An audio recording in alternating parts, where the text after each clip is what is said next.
Hello les amis, c'est Ram. Alors aujourd'hui je vous présente le deuxième épisode de la série sur mes chaînes YouTube préférées.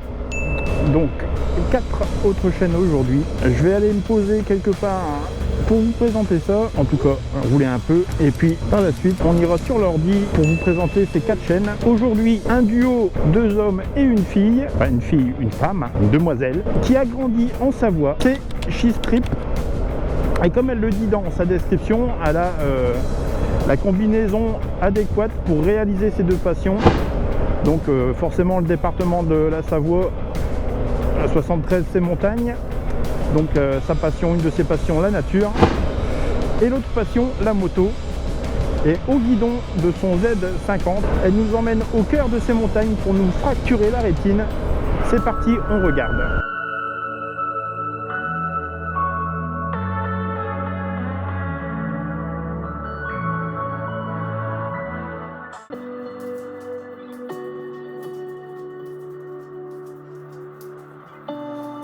Le soleil est revenu, mais tout à l'heure il n'y avait pas vraiment le soleil.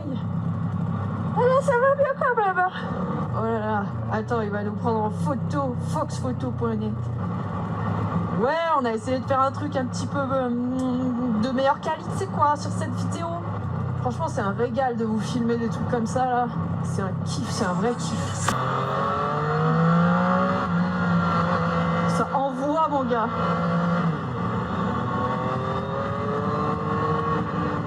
Oh ouais, ça what? J'aime bien. Je suis un petit peu plus sur l'avant et un petit peu plus haute que sur ma Z, mais c'est agréable.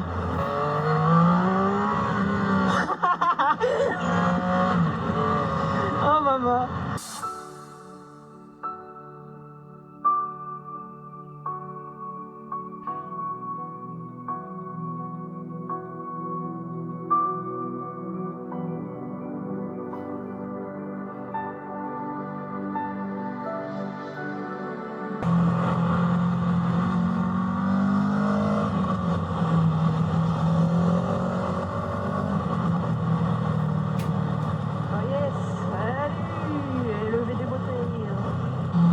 Be alone, I don't really ever feel at home. On my own, in the zone, that's the only way I know. Feeling low, about to blow back up. Here I never let the doubt creep in. Gotta pop a couple more aspirin. I don't think I'll ever let you in. Easier to break it off best friends. I don't really understand myself. I don't really understand, need help. I don't wanna be left on the shelf. Couldn't even hear me if I yelled. Oh, c'est trop. Oh, t'as pas envie d'aller marcher là-haut? Des fois. Oh, ça, tu dois avoir une vue. Oh, j'adore. Là, tu passes et il y a le petit ruisseau et les petits cailloux et c'est trop beau. Oh, mais c'est magnifique. Il n'y a rien. J'adore. C'est dénudé de toute plante, tu vois. Oh, j'adore. Vous le voyez, ce petit serpentin d'eau, ce petit étang. C'est beau de ouf. Je sais pas comment dire. Elle fait aussi quelques petits essais. Enfin, quelques essais. Pourquoi petits, je sais pas. Sûrement parce qu'elle est pas bien grande. Quelques essais de moto. En général, c'est du roadster qu'elle qualifie, elle, de non-test parce que elle dit clairement que c'est pas son métier. Et comme moi, quand je fais un petit essai, ben, je donne mon ressenti. Et elle, eh ben, elle donne son ressenti aussi sur les différentes bécanes qu'elle essaie. Et c'est plutôt du genre, c'est trop stylé, waouh, c'est trop bien. Mais au moins, on sait ce qu'elle pense de la moto. J'espère que cette année je vais pouvoir rencontrer la Miss. Normalement je descends fin août du côté du lac d'Annecy. Je prends la moto sur remorque parce qu'on part en famille, donc j'aurai le droit à une journée moto en montagne et j'espère bien que les dates vont correspondre avec celle de Cheese pour qu'elle me fasse visiter sa Savoie. Alors la deuxième chaîne, ou la sixième pour ceux qui ont vu le premier épisode, c'est Histoire de rouler, alias David. David, lui, est de la région de Reims et il nous fait découvrir des lieux historiques et insolites sur ses parcours moto autour de Reims et dans les départements voisins. Il a quand même réussi à me faire aimer l'histoire au travers de ses vidéos. Moi qui n'étais pas un grand fan de l'histoire, qui ne suis pas un grand fan de l'histoire en général. En tout cas, il nous raconte des faits historiques qui ont fait vibrer la France et qui ont marqué la France. Allez, on regarde ça. Forêt d'Argonne, novembre 2018. Quelques semaines après avoir tourné ma première vidéo, j'ai repris la route de cette forêt du nord-est de la France, marquée par l'histoire. Et j'ai gardé la même recette de balade, parcourir la région à moto pour découvrir ces lieux historiques. Alors, ce qui est hallucinant aussi, c'est que tous ces blocos et tous ces sites historiques, ils sont parfaitement fléchés et la plupart du temps au bord d'une route ou au moins d'un gros chemin. Et malgré tout, aujourd'hui, pour visiter ça, je suis absolument seul. C'est toujours très particulier. Bon, je vais dire un truc qui n'a quasiment pas de sens, mais si vous deviez visiter qu'un seul endroit en Argonne, il faudrait que ce soit celui-là. Lieu symbolique de l'histoire de la région, la butte de Vauquois domine l'est de l'Argonne. Le calme et la quiétude qui y règnent aujourd'hui laissent difficilement percevoir l'horreur des combats qui ont pu s'y dérouler. Pourtant, c'est bien ici que pendant 4 ans, Français et Allemands se sont fait face à seulement quelques mètres. Alors, petite particularité aujourd'hui, moi je me considère pas comme faisant de l'urbex, je visite toujours des lieux historiques accessibles en vous disant ouvertement où est-ce qu'ils sont. Cependant, le lieu qu'on va aller visiter aujourd'hui, avec le temps, c'est devenu une petite réserve naturelle, un espèce de cordon de verdure qui abrite beaucoup d'espèces, et donc c'est un lieu qui a besoin d'être préservé même s'il est encore ouvert au public. Donc déjà de une, j'arrive pas avec ma moto comme un forcené, on essaye de respecter l'environnement, et puis surtout je vais pas m'étendre sur où et comment trouver ce tunnel. Disons qu'on est au beau milieu de la plaine de Champagne, il y a le journal local qui a consacré tout un article cet été, c'est comme ça que j'ai découvert les lieux. Quoi qu'il en soit, ceux qui voudront trouver, trouveront, mais si vous venez par ici, comme à chaque fois, merci de respecter les lieux. Aujourd'hui, je m'apprête à faire quelque chose pour la première fois depuis le début de la chaîne, une vidéo sur une ville, ou plutôt dans une ville, et pas n'importe quelle ville puisqu'il s'agit de Reims. Comme d'hab, on va prendre la moto mais aussi une bonne paire de chaussures, et on est parti pour aller visiter 21 lieux insolites dans la ville de Reims.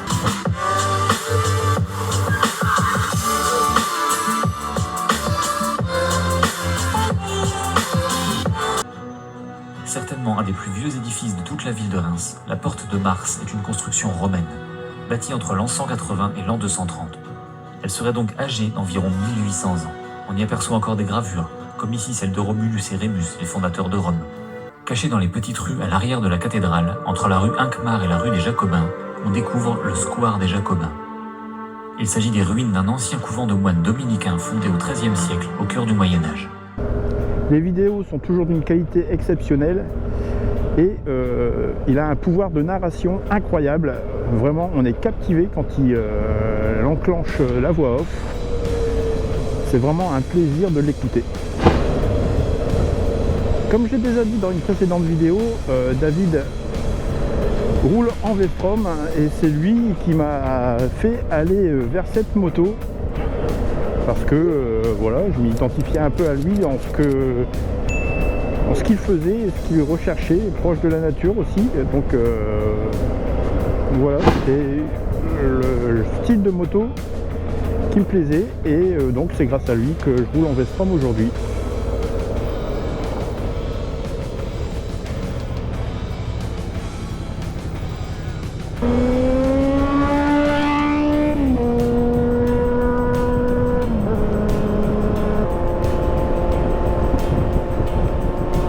Je laisse partir, on s'entend plus.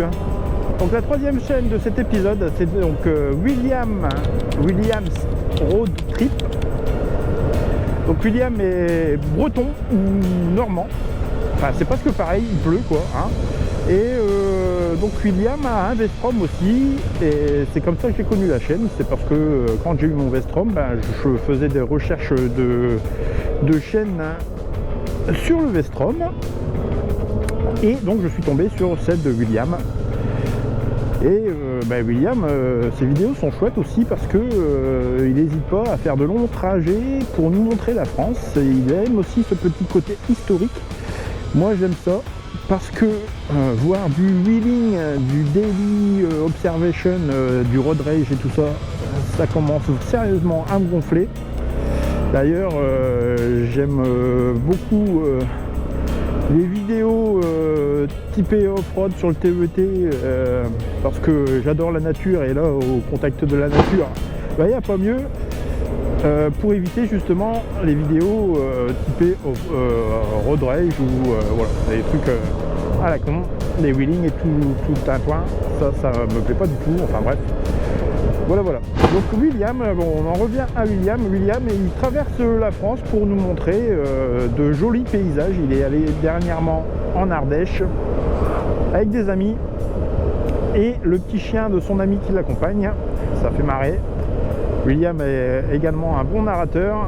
Ses vidéos sont top et malgré un petit problème de son, micro, j'espère que, enfin j'en suis sûr d'ailleurs qu'il va résoudre ce problème rapidement.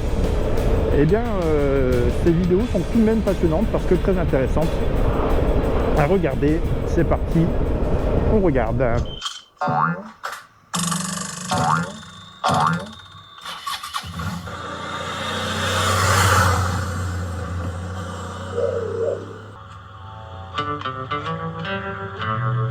Ciao les garçons. C'est parti pour 3 jours avec mon pote Eric. Le thème, 100 km autour de chez nous en Mayenne et le long de la Loire. Les fistons de Rick n'ont pas pu venir avec nous, au grand désarroi du plus grand. Ouais, tu m'étonnes. Je voyais dans ses yeux qu'il y avait de la tristesse et du désespoir. Et pour faire bien les choses, on va articuler ça autour de 3 principaux axes. Le premier, ce sera tout ce qui concerne la moto, avec l'entretien, les réparations éventuelles. Le deuxième, ce sera tout ce qui concerne le bivouac, avec le couchage. Et puis le troisième, ce sera, disons, tout le reste.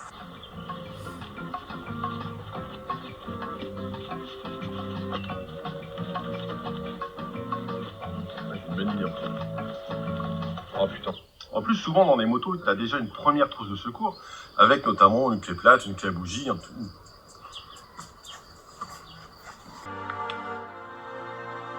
Après avoir admiré au maximum le col et la cime de la Bonnette, nous avons entrepris la descente pour rattraper le col de Raspaillon, situé à 2513 mètres, par cette route, la M2205. On s'écarte un tout petit peu de la route originale des Grandes Alpes. Hein. On est d'accord, on n'est plus sur la route des Grandes Alpes, on va la rattraper après. C'est très très impressionnant et on pouvait pas ne pas passer voir ça. Ça aurait été dommage de manquer ça alors qu'on est vraiment à côté et ça offre un paysage extraordinaire. Tu vois là-bas la route qui continue, quoi. Donc c'est vraiment c'est magique. Un vestige de guerre. Même là, hein, ils ont réussi à tailler la roche et à faire un bunker. Le cadre étant tellement beau et l'heure du midi étant déjà dépassée, c'est ici, caché derrière un des nombreux tunnels, sur les bords d'un tronçon emporté par le Sion, que nous pique-niquerons. Et après le repas, rien ne vaut une bonne balade moto pour digérer, non? T'es pas d'accord?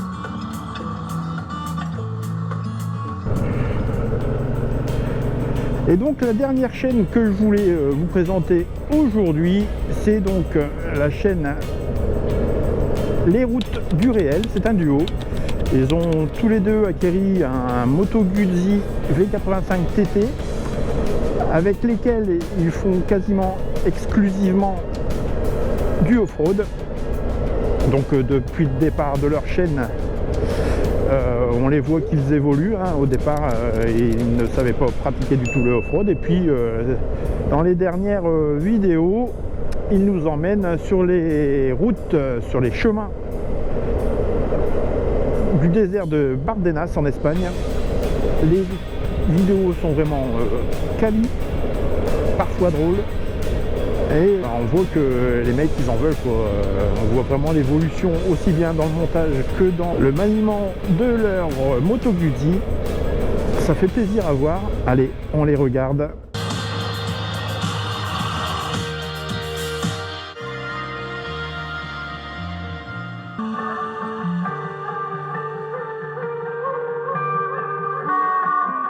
Salut tout le monde, aujourd'hui on part pour notre deuxième sortie off-roadage. Cette fois, on va essayer d'aller un peu plus vite et surtout plus loin sur ce sentier qu'on connaît déjà. C'est magnifique.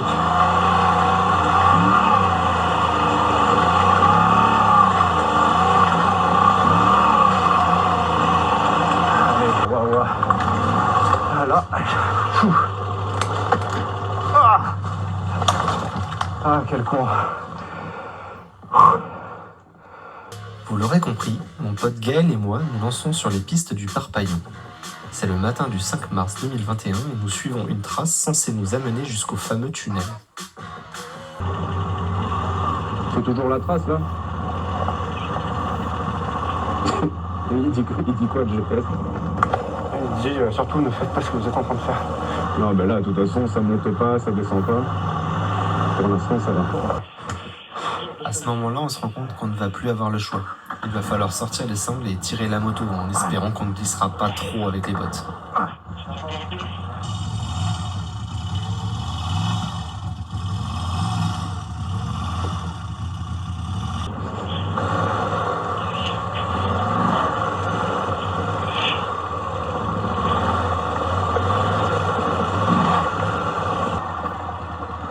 Merci.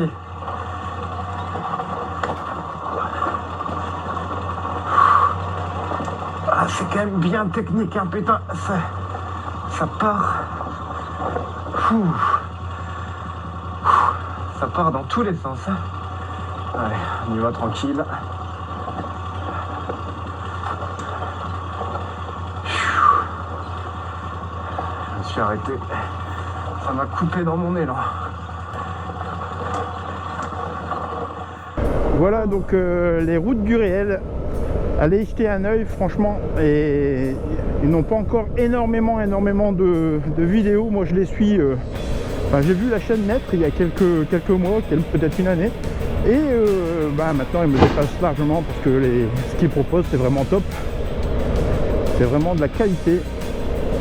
Donc allez voir la chaîne et remontez un peu en arrière, vous allez voir la progression qu'ils ont en off-road et également en montage, c'est vraiment du top du top. Donc voilà les 4 chaînes que je vous proposais aujourd'hui dans cet épisode. Il y aura sans doute un dernier épisode, un 3e épisode concernant les chaînes dont je ne loupe aucune vidéo. Ma prochaine vidéo sera dédiée donc à ma sacoche SW Motech micro.